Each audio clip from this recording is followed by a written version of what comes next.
Fidèles auditeurs et téléspectateurs, bonsoir et bienvenue dans le forum de la presse du studio Kalangu de ce vendredi 16 juillet 2021.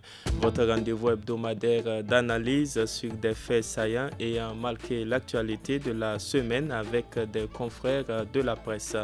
Au menu du numéro de ce soir, nous discuterons d'abord de la visite du président de la République, Mohamed Bazoum, en Europe la semaine écoulée. Un périple qu'il a conduit d'abord dans la capitale allemande, Berlin, où il a eu une séance de travail le jeudi 8 juillet 2021 avec la chancelière allemande, Madame Angela Merkel, avant de se rendre à Paris où il a participé par visioconférence à un sommet extraordinaire du G5 Sahel.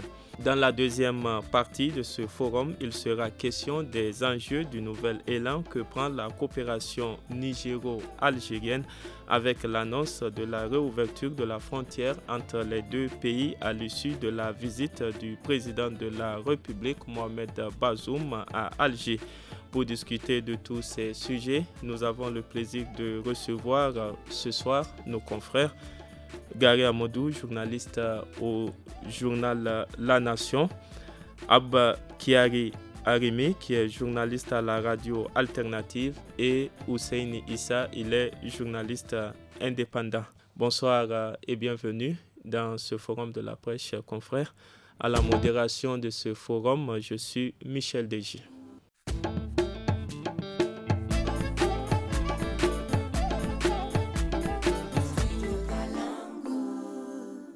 Une fois de plus, bienvenue si vous venez de nous rejoindre dans ce numéro du Forum de la presse de Studio Kalangu que nous débutons par cette visite du président de la République en Europe.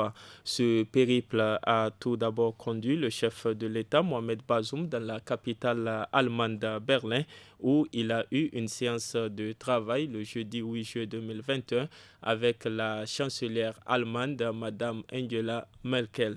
Selon Mohamed Bazoum, il s'agit surtout à travers cette visite de travail et d'amitié de remercier Mme Merkel à la veille de son départ de la tête de l'Allemagne pour son engagement en faveur du renforcement de la coopération entre le Niger et l'Allemagne.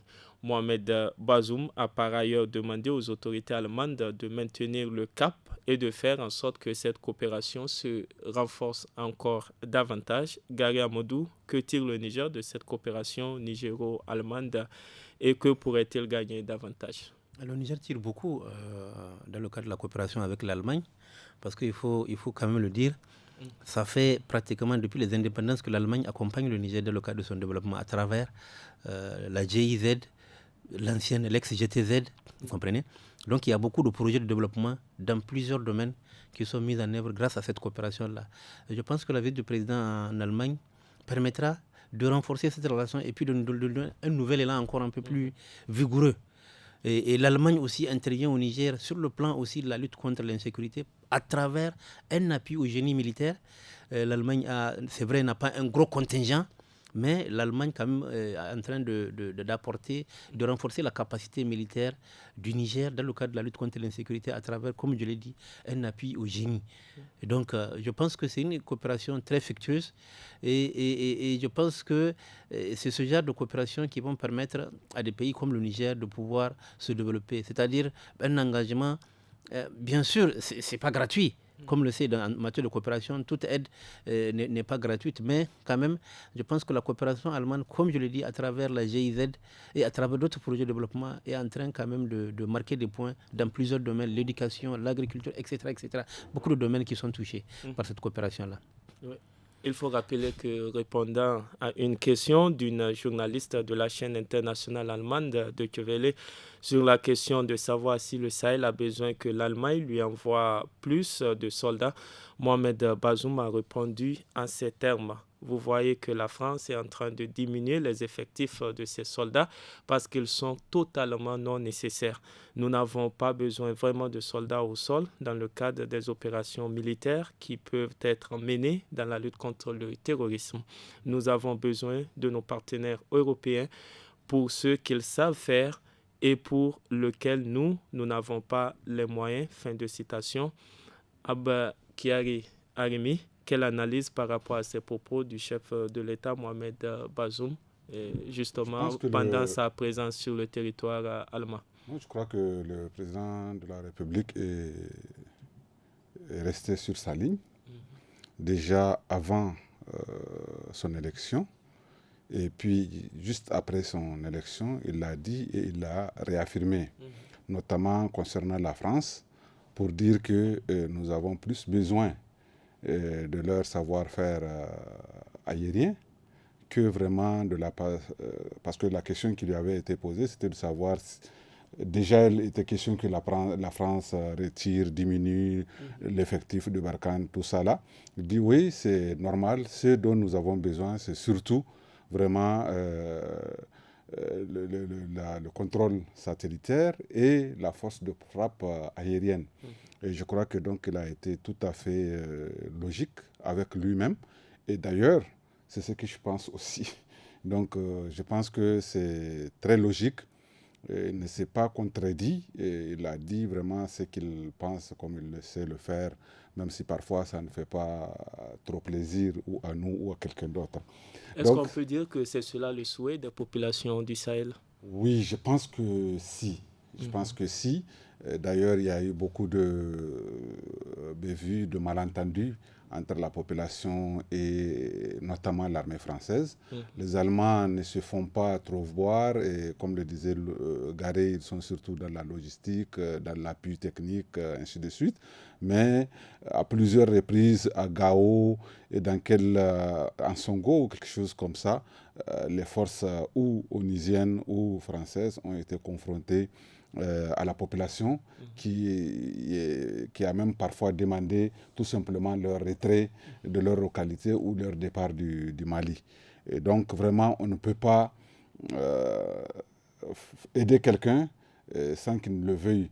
Et ça, c'est la population est très d'accord, je crois, qu'ils savent que c'est vraiment avec la force aérienne, avec le contrôle aérien, si vraiment ils le désirent bien, qu'ils peuvent nous aider. Parce que nos soldats, à terre, ils sont aussi valables que tout autre soldat. C'est le terrain sur lequel ils sont nés et ils ont grandi. Et la population s'y reconnaît. Et donc, vraiment, je pense ils ont besoin juste d'un accompagnement. Vraiment, ils ont besoin d'un appui, vraiment, en armement. Il faut être très, très clair dans cette logique-là. Et un savoir-faire, comment manipuler les engins, comment encercler, comment vraiment s'y prendre sur le terrain. Ça aussi, ça s'enseigne. Et nos militaires, la plupart d'entre eux, c'est en Europe qu'ils vont pour faire leur stage, leur formation pour passer des grades. Et je crois que souvent, il est arrivé qu'ils s'imposent. Ils sont parfois majeurs de leur promotion. Vraiment, ils sont assez, je dirais, perspicaces, assez efficaces, assez brillants. Et donc, vraiment, ce dont nous avons besoin, c'est ce qu'on n'a pas. Nous ne fabriquons pas des armes. Nous n'avons pas assez de moyens financiers pour nous les procurer. Et c'est de cela qu'il s'agit. Je crois qu'avec ça, et avec ceux qui sont là pour appuyer au plan logistique et tout, je crois que nos militaires peuvent s'en sortir. Moi, à mon avis, le président de la République a vu juste. Et surtout, c'est l'aspiration de la population. Je crois qu'il a pris en compte. Merci à vous. Hussein Issa, cet avis de Mohamed Bazoum est-il partagé par les autres chefs d'État, notamment du G5 Sahel, c'est-à-dire cet avis qui consiste à dire qu'on a besoin de soutien, mais pas de soldats, pas de présence militaire. Le plus important, c'est surtout l'appui en termes de logistique. Bon ben, Michel, quelqu'un va venir garder ta maison. C'est toi qui dois prendre les dispositions pour sécuriser ta maison d'abord. Bien sûr. N'est-ce pas? Si tu dois faire appel à quelqu'un, tu vas le payer, il ne va pas faire bien le travail. Même si tu le payes bien. Voilà un peu la logique de Bazoum. Cette situation qu'on est en train de vivre pendant pratiquement plus de 6 ans, c'est lié au fait tout simplement que les États ont décidé de démissionner. On a des armées qui sont là, qui sont sur le terrain, des gens qui sont payés à la fin de chaque mois. Parce qu'il y a la France qui est venue pour arrêter la progression des individus là, vers sur Bamako, les gens ont considéré que non. Maintenant, dans le même temps, on prend l'argent, on dépense. On sort l'argent public. Moi, je pense que Bazoum a tout à fait, et je le soutiens, 100%. Ce dont on a besoin, c'est vraiment l'appui technique. Vous voulez nous aider à lutter contre ces gens? Donnez-nous les moyens, créez les conditions de formation de nos soldats. Quand bien même ils sont déjà des soldats aguerris, je sais de quoi je parle. Donnez-leur les moyens nécessaires. Envoyez-nous les moyens, les munitions et tout et tout. Si vous voulez, vous pouvez nous donner. Donnez-nous des avions. Des avions de chasse. Des radars. Mais alors, comme ça, on va former, vous allez former nos pilotes qui vont prendre ces avions-là.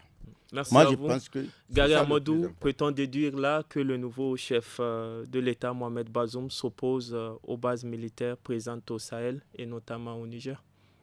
Bon, dire qu'il s'oppose aux bases militaires, mais le schéma actuel de l'intervention extérieure au Niger, il est contre. Et je crois que ce n'est pas une surprise pour celui qui a suivi un peu le déroulement du fil de l'élection du président Bazoum jusqu'à son accession au pouvoir. Parce que 2 jours avant son investiture, France 24 et RFI étaient venus pour qu'il leur accorde une interview.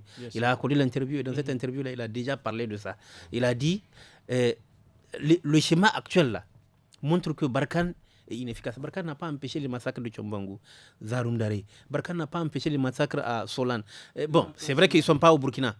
C'est vrai, c'est un détail qu'il faut le dire. Le Burkina n'a pas souhaité la présence de l'armée française sur son territoire. Ça peut expliquer pourquoi peut-être l'Europe n'a pas eu besoin de parler de ça, par exemple, de la présence des bas.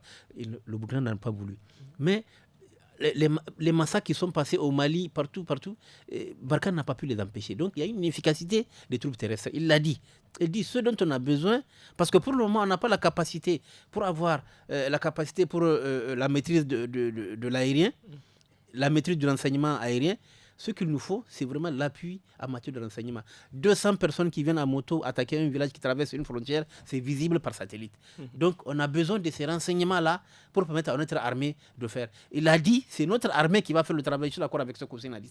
C'est notre armée qui va faire le travail. Maintenant, quand on a des besoins spécifiques, on va faire la demande pour qu'on puisse nous appuyer.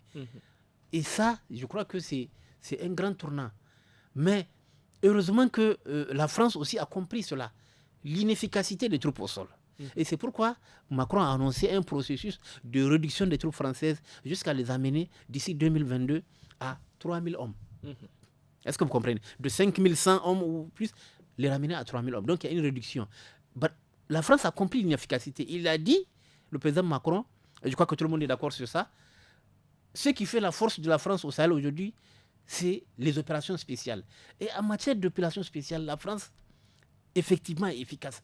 Parce que la France a liquidé beaucoup de chefs terroristes. Elle a liquidé le fondateur de AQMI, Abdelmalek Drukdel, il n'y a pas longtemps, n'est-ce pas? Vers la frontière algérienne, qui était venu à Gao, ils voulaient retourner, ils l'ont entendu, et puis ils l'ont liquidé. Ils ont liquidé Jamel Okacha, un autre djihadiste algérien de renom. Ils ont liquidé un autre djihadiste qui s'appelle Ali Maïchou, qui est un Marocain. Sans oublier d'autres djihadistes qu'ils ont tués. Vous comprenez?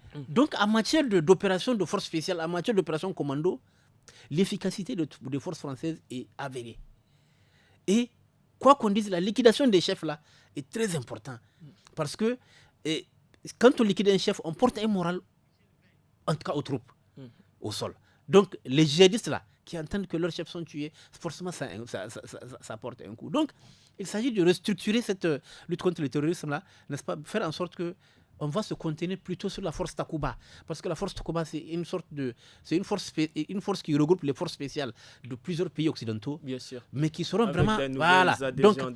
Mais qui seront vraiment axés sur les opérations de force spéciales, des opérations commando contre des cibles.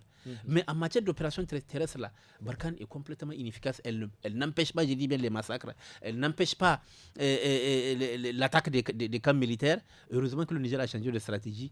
Aujourd'hui, au niveau de la région de Tillabéri, on n'a plus de camps militaires fixes. Mais plutôt, c'est des troupes tout le temps mobiles qui bougent. Et c'est ça qui perturbe un peu la stratégie des terroristes. Et c'est ce qui explique ce qui s'est passé avant-hier au niveau de Tchambongu, où les terroristes sont venus tuer un imam et ses enfants. Et ils pensaient pouvoir, comme d'habitude, retourner tranquillement quand ils sont tombés nez à nez face aux militaires. Il y a eu une déluge de feu et c'était vraiment la débandade complète, comme l'a dit Hussein. Merci, Gary Amadou. Il faut le dire justement que la France, à travers son président Emmanuel Macron, a rappelé à l'occasion de la fête nationale française que c'est la France qui a beaucoup contribué à la stabilité du Sahel et que si la France n'avait pas intervenu à différents niveaux, les pays du Sahel seraient perturbés par ce terrorisme qui secoue. Rappelons donc aussi que le lendemain de cette visite de travail d'amitié en Allemagne, le chef de l'État, Mohamed Bazoum, a été en France, d'où il a participé par visioconférence à une conférence extraordinaire des chefs d'État du G5 Sahel. Les principaux points à l'ordre du jour de cette rencontre virtuelle étaient l'évaluation de la situation sécuritaire au Sahel et le point des recommandations du sommet de N'Djamena de février 2021, ainsi que la désignation du nouveau secrétaire exécutif du G5 Sahel. Le nouveau secrétaire exécutif du G5 Sahel est un diplomate burkinabé en la personne de Thiaré Yamdaougou Erika. À quel changement peut-on s'attendre sur le terrain avec le nouveau secrétaire général du G5 Sahel, Arimi? Écoutez, je n'ai pas eu l'occasion de l'écouter encore, mais je crois que le changement fondamental auquel le G5 Sahel va devoir s'adapter, c'est le départ des Français. Bon, c'est vrai que c'est plus de la moitié, va rester au-delà de 2022 au moins. Mais moi, je pense qu'il y a une prise en main des forces nationales, n'est-ce pas, de la destinée de leur territoire. Et ça, je crois que personne ne s'attend à mieux. C'est des choses que certaines associations nigériennes et même au plan africain ont beaucoup revendiquées. Et je pense qu'il tombe à un bon moment, puisque déjà les Burkinabés, Gary vient de le dire, n'ont pas accepté l'intervention vraiment française sur leur territoire. Et aujourd'hui, je crois que c'est une très bonne chose. Donc c'est à eux, l'histoire leur a donné raison. Et donc, sur notre territoire aussi, c'est nos militaires qui vont agir. Maintenant, l'autre aspect, c'est la présence du Tchad. Bon, c'est vrai que c'est des soldats très guerriers et tout. Déjà, leur venue ici, avant juste le décès du président Idriss Déby, c'était pour suppléer un peu le départ des Français. Mais je pense qu'eux non plus, ce n'est pas nécessaire qu'ils soient là. C'est vrai qu'eux, chez eux, au nord en tout cas, ils ne sont pas dérangés. Mais au sud, il y a à faire encore. Parce que, oui, Boko Haram a visiblement vraiment diminué de force, mais ils doivent contribuer puisque le Niger et le Nigeria ont pris l'engagement de lutter main dans la main contre ce groupe armé. Et donc, ils peuvent aller appuyer là-bas, de leur côté, du côté de leur territoire, pour vraiment en finir avec ça. Et ici, moi, je pense que les Nigériens, sur leur territoire, les Burkinabés et les Maliens peuvent vraiment faire face si on les responsabilise, on les met dans les conditions de travail, vraiment résister contre tout envahissement. Et dans tous les cas, pour des pays souverains, des pays indépendants, on n'a pas besoin vraiment que d'autres viennent nous défendre à notre place. Je pense que nos soldats ont la force nécessaire, la compétence nécessaire pour faire face. Et donc c'est à ça que va s'atteler certainement le nouveau secrétaire général qui vient d'être nommé. Et comme il vient d'un pays déjà qui était dans cette posture-là, je crois qu'il n'aura pas du mal à implémenter ça dans les autres pays de la sous-région. Je pense qu'il faut lui souhaiter bonne chance et qu'il peut vraiment poser un acte indélébile qui peut être un tournant important vraiment dans la lutte contre les groupes armés. Il faut rappeler que les chefs d'État du G5 Sahel ont par ailleurs à cette occasion salué l'adoption de la résolution 2570 du Conseil de sécurité des Nations Unies du 16 avril 2021 demandant à toutes les parties au conflit en Libye de veiller à l'application intégrale de l'accord de cessez-le-feu du 23 octobre 2020. Ils ont par ailleurs exprimé leur profonde préoccupation en l'absence d'un plan de retrait des mercenaires étrangers en Libye, estimé à près de 30 000 combattants surarmés pour la sécurité des pays du G5 Sahel et de la sous-région. Hussein Issa, que peuvent faire les chefs d'État du G5 Sahel et leurs partenaires des pays du Nord pour mettre fin à cette situation en Libye? Rien. En fait, quand je dis rien, quand les gens ne sont pas à mesure, imaginez, c'est qu'on est en train de vivre dans 5 pays, qu'on a des armées, on a tout, 6 ans, ça a perdu. Il faut faire recours à des gens de l'extérieur pour venir nous aider. On a mis G5 Sahel. On passe le temps à faire des discours, des rencontres inutiles qui n'apportent absolument rien du tout comme changement. On change de nomination, on fait des nominations à la tête. C'est juste des passations, c'est des postes de diplomates où la personne des va... postes rotatifs pour les pays. Pour les pays. Ou si c'est mon tour, je vais placer quelqu'un, il va trouver à manger pendant pratiquement un an. Et puis après, l'autre pays va proposer. On est là, on fait du bruit. Pendant ce temps, ces mêmes terroristes-là. C'est comme la situation en Libye. Quand on dit, comment on appelle ça de l'ONU, les résolutions. Mais ces résolutions de l'ONU, là, ça ne va jamais rien régler. Parce qu'il n'y a pas de sanctions. Quand tu vois ces gens intervenir dans nos pays, la Libye avait quel problème quand ils ont décidé de venir bombarder Kadhafi? C'était quoi le problème? Rien. On a monté quelques gens à Benghazi, machin, tout ça. Ils se sont soulevés, on dit que Kadhafi c'est un dictateur et tout et tout. Ils ont foutu, excusez-moi le terme, le bordel. Mais comment sauver ce pays? Depuis la mort de Kadhafi en 2011, il y a toujours ce problème. L'Irak, je te pose la question, c'est d'abord l'Irak. En 90, c'était quoi le problème? Ils sont allés bombarder l'Irak. L'Irak ressemble à quoi aujourd'hui?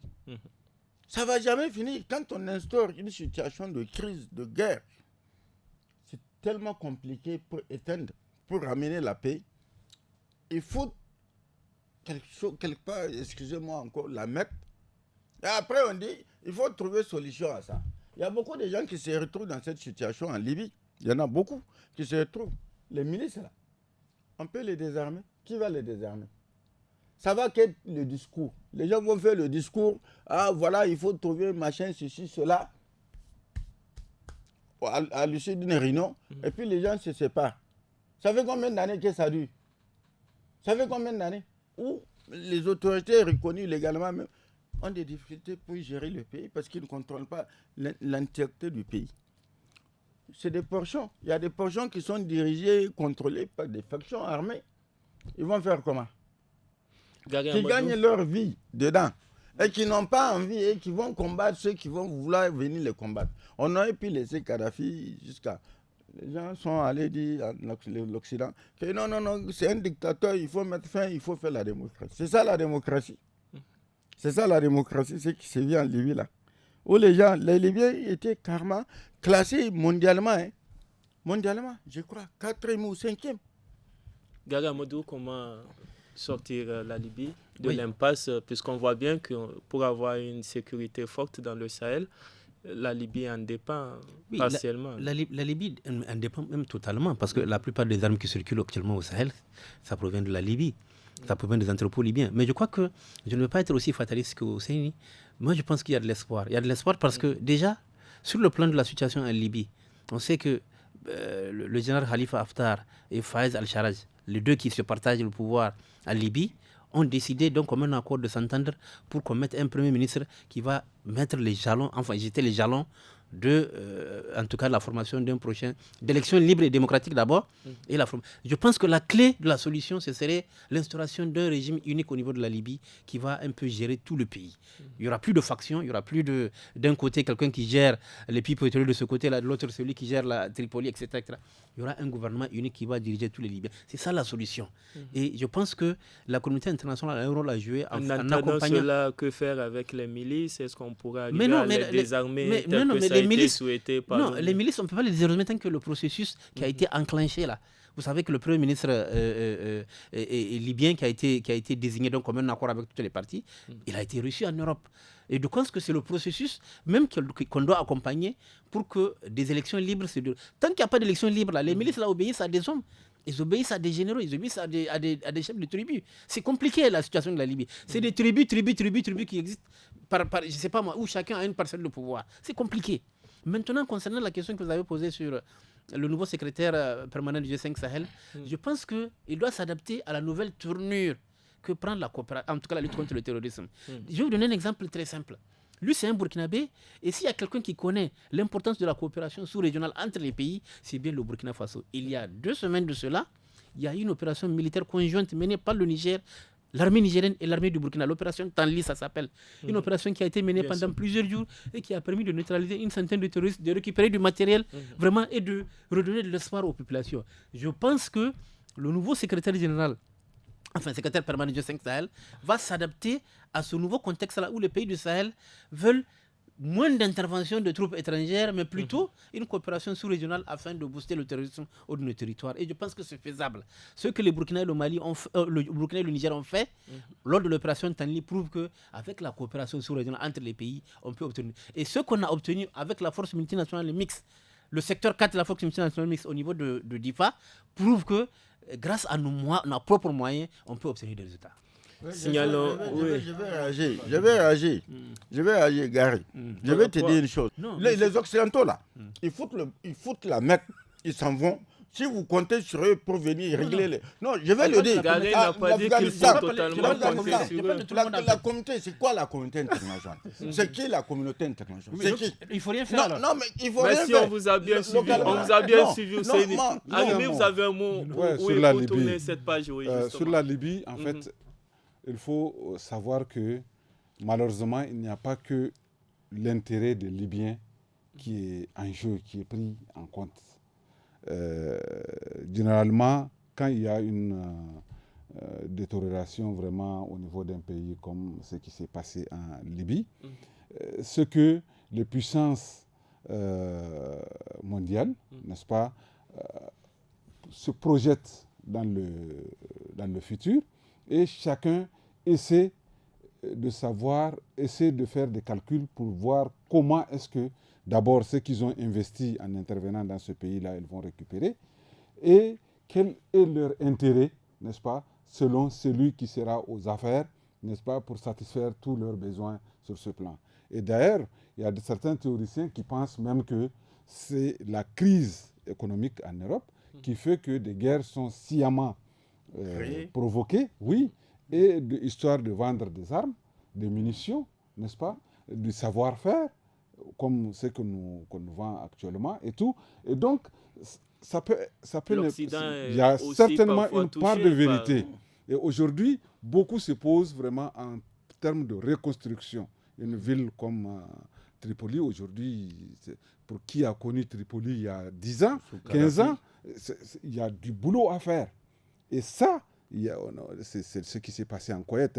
Au Niger, ici, on nous a donné quelques ouvriers pour aller, mais beaucoup de pays ont engrangé énormément d'argent et donné des crédits pour pouvoir vraiment se refaire eux-mêmes au plan économique. Ça, c'est des choses dont il faut malheureusement tenir compte, parce que si on ne veut pas la guerre, c'est simple. C'est d'arrêter la vente des armes, par exemple. Qui nous vend? Nous, on ne fabrique pas des armes. On nous amène les armes de quelque part. Les terroristes ont les armes de quelque part aussi. C'est les Occidentaux qui savent fabriquer des armes. Ce n'est pas nous. Des trucs sophistiqués, chaque jour plus mortels les uns que les autres. Ce n'est pas nous qui les fabriquons. On n'a qu'à arrêter la vente des armes ou leur fabrication. On serait tranquille. Que faire? C'est ça la question de Michel. Que faire maintenant? Aussi simple que ça. Non, d'abord, les Libyens doivent se résoudre pour vouloir vraiment travailler entre eux. Les responsables des factions, les responsables politiques actuels, ils ont la lourde responsabilité de sauver la terre de leurs ancêtres. C'est de cela qu'il s'agit. Merci beaucoup. Toujours au cours de cette visite de travail en France, le président de la République, Mohamed Bazoum, a co-animé dans l'après-midi du vendredi dernier une conférence de presse avec son homologue français Emmanuel Macron, une sortie médiatique qui s'est apaisantie sur les modalités de la reconfiguration de la présence militaire française au Sahel qui va progressivement se concentrer à Niamey, au Niger, dans le cadre de la Task Force européenne Takuba. Gary Amadou, qu'en pensez-vous par rapport à cette perspective de reconfiguration envisagée par la France au Sahel? C'est vraiment une bonne nouvelle, le fait que la France elle-même constate l'inefficacité de ses troupes au sol et qu'elle décide de reconfigurer. C'est pratiquement un mea culpa qui est fait à la face du monde. C'est-à-dire on prouve que voilà, on va réduire nos forces parce qu'elle ne sert pratiquement à rien et on n'arrive pas à avoir de résultats. Parce que en même temps que les forces étrangères sont sur nos sols, mais en même temps, les forces terroristes sont montées en puissance. Elles mènent des attaques, elles attaquent des camps militaires. Vous savez. Donc, je pense que le fait de redéployer ces forces-là dans le cadre de la force Takuba est un gage quand même de beaucoup plus de résultats, surtout en termes de ciblage des leaders terroristes qui sont dans la ligne de mire des forces françaises et des forces américaines. Parce qu'au cours de chaque opération commando contre un dirigeant terroriste, la France appel au soutien des forces américaines en matière de renseignement aérien. C'est ces deux puissances combinées qui arrivent à localiser les chefs terroristes et à le liquider. Est-ce que vous comprenez? Donc je pense que c'est une très bonne chose et cette dynamique-là, on devrait plutôt la renforcer et faire en sorte que nos armées qui sont en train de monter en puissance puissent continuer à avoir maintenant un soutien aérien en matière soit de renseignement, surtout de renseignement, d'images satellitaires, de renseignement satellitaire. Ça coûte cher, c'est vrai, mais si on pense qu'on lutte contre le terrorisme, contre cette menace globale-là, eh bien, on ne doit pas regarder ce que ça coûte. On doit aider nos pays en leur disant que, voilà, il y a une nuée de motos qui essaient de traverser la frontière, 200 ou 300 motos qui essaient de traverser la frontière. De tel côté, allez-y, interceptez-les, détruisez-les. Signalons aussi que dans le discours qu'il a prononcé la veille de la fête nationale française du 14 juillet, Emmanuel Macron a présenté les perspectives de la France pour le Sahel en déclarant, je cite, « Il nous faut faire évoluer l'opération Balkan pour progressivement en sortir et bâtir notre présence au Sahel au travers de 2 piliers.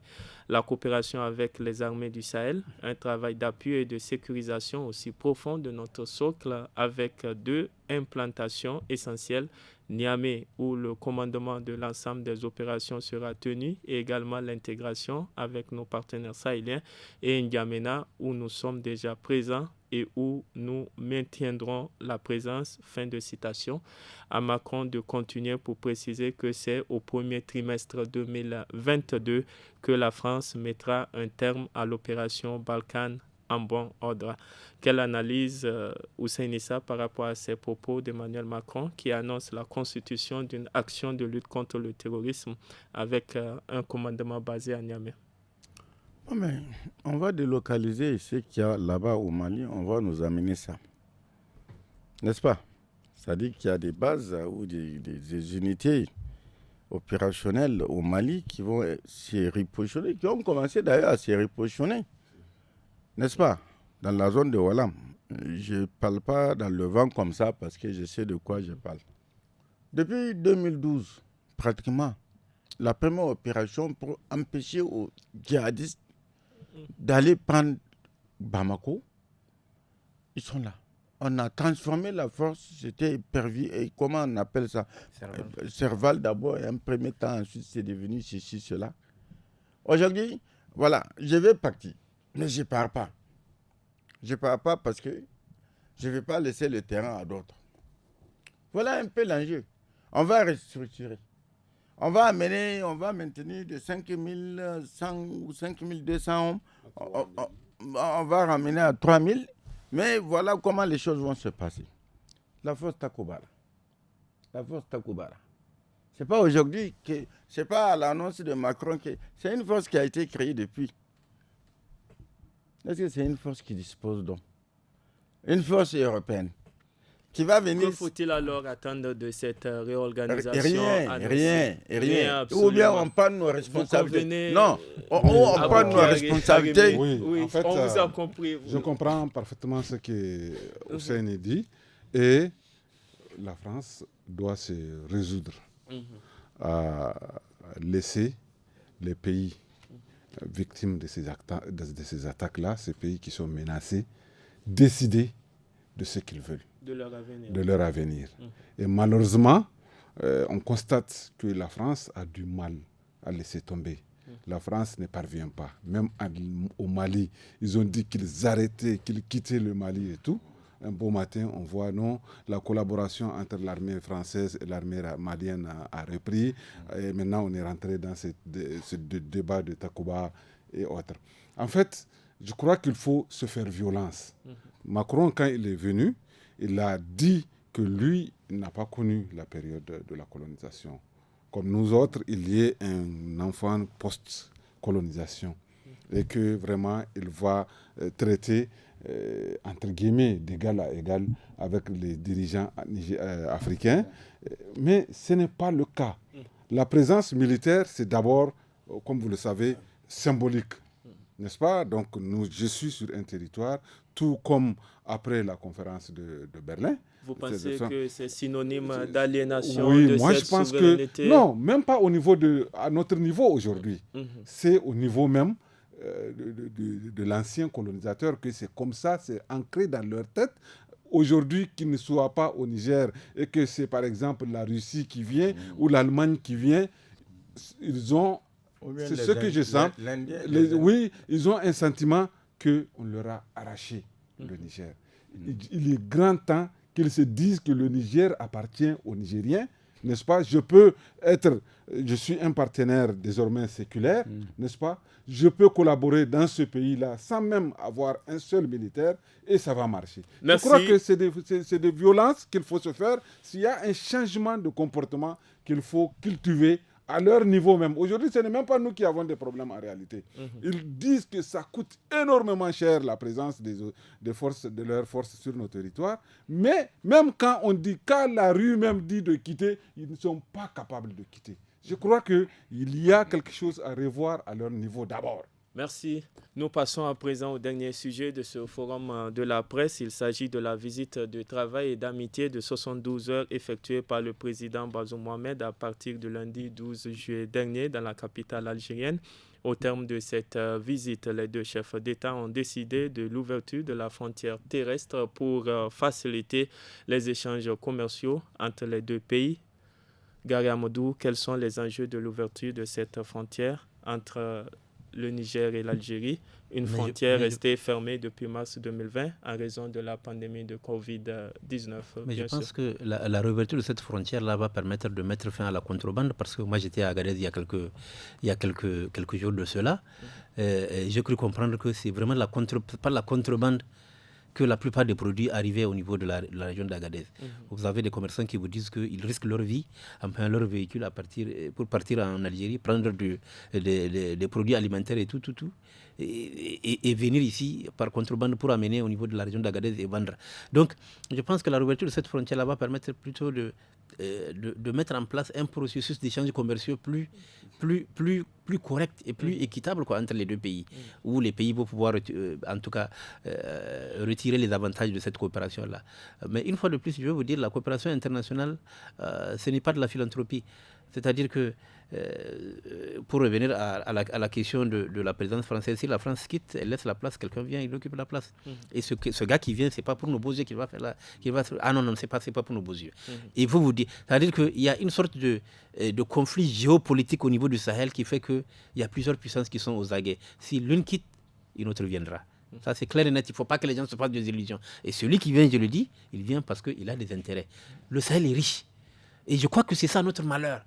Et donc, je pense que pour revenir à cette question de l'ouverture de la frontière, c'est quelque chose de très important, n'est-ce pas, entre les deux pays, parce que je dis, en tout cas, les régions qui sont situées au niveau de la frontière ont beaucoup souffert de cette fermeture de cette frontière-là. Et je pense qu'il y aura de l'embellie cette fois-ci. C'est donc au bénéfice des populations des deux pays, bien Vous sûr. pensez en ce qui concerne les travailleurs nigériens en Algérie.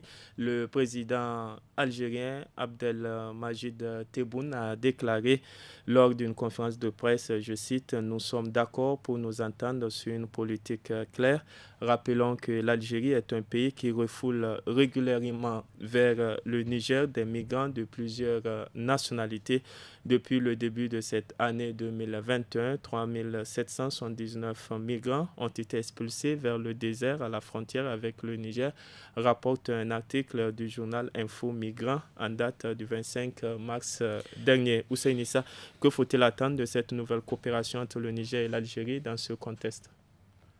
Quelque part, moi je dis, vous savez, la fermeture des frontières la fermeture est liée à un contexte sanitaire. Bien sûr. Covid. Tout le monde a fermé, n'est-ce pas? Maintenant, mais bien avant, quand la frontière était déjà ouverte, comme ça on ramasse des gens en Algérie, on les met dans des camions, on vient, on les déverse à des kilomètres de la frontière, c'est à pied, ils traversent, il y en a qui meurent. Tout ça. Est-ce que ce point-là a été posé? Quand on prend, quelle que soit la nationalité, c'est au Niger on vient déverser. On ne cherche pas à savoir la nationalité, on dit que non, ils sont rentrés par le Niger. Je pense que... Qu'est-ce qu'il y a lieu d'attendre à présent? Qu'est-ce qu'il y a lieu d'attendre? Ce n'est pas moi, parce que je me dis que, je prends ça avec des pincettes, tout ce qui a été annoncé là. Je prends avec des pincettes. Parce que venir déverser, des gens qui sont venus par le Soudan souvent, qui viennent, on dit que non, c'est au Niger qui sont, on les prend, on vient, on les débarque chez nous. Souvent des gangsters, des brigands et tout et tout. J'ai été dans des camps, j'ai vu dans des camps, ici à Hamdelaï, où les gens soudanais... Avec le nouveau président de la République, est-ce qu'il y a lieu de mettre fin à ça, vous pensez? Mais alors, il a dit qu'il a discuté, voilà. Les gens sont contents de la réouverture. Il y a toujours eu cette coopération entre l'Algérie et le Niger. La coopération sur le plan commercial et économique. Il y a toujours eu ça de tout temps. De tout temps. C'est des gens qui sont venus mettre des frontières pour dire, prendre des mesures à l'époque, il n'y avait pas tout ça. Merci Hussein Issa. Abokiari Arimi. Ce qu'on peut faire quand même, c'est vraiment, avec l'ouverture, on peut de façon formelle, de façon légale, aller chercher des produits que nous n'avons pas. Vous savez, on est un pays, déjà on a des problèmes avec le Bénin, avec le Burkina, on a déjà des problèmes. Donc diversifier par où on peut faire rentrer nos produits, même vivriers, vraiment c'est important pour nous. Et je crois qu'il a très bien vu le président Bazoum en déverrouillant cette frontière. Nous sommes au terme de ce forum de la presse du studio Kalangou. Nous disons merci à nos invités. Garé Amadou, journaliste au quotidien La Nation, Abokiari Arimi, journaliste à la radio alternative, et Hussein Issa, journaliste indépendant. Merci aussi à vous, chers auditeurs, auditrices et téléspectateurs, pour votre fidélité au programme du studio Kalangou.